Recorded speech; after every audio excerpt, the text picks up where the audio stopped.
Welcome to 60 Second Civics, the daily podcast of the Center for Civic Education. I'm Mark Gage. In the more than 150 years of European settlement of the British North American colonies, by 1776, Americans had developed many different ways of organizing local governments. For example, in Virginia, the House of Burgesses was composed of representatives elected by the Virginia colonists. The oldest representative assembly in the colonies, the House of Burgesses, had its origins in 1619.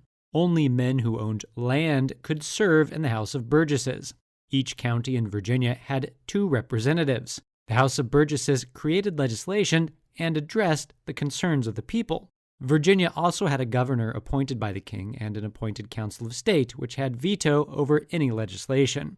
The other colonies had their own representative assemblies, and Americans gained experience with self-government before the Revolution. In the colonies, free white men could serve on juries, attend town meetings, and vote in local elections. With few exceptions, however, women, African Americans, Native Americans, and white men who did not own property were not allowed to vote. Despite this, more Americans participated in self-government than did people almost anywhere else in the world. That's all for today's podcast, 60 Second Civics, where civic education only takes a minute.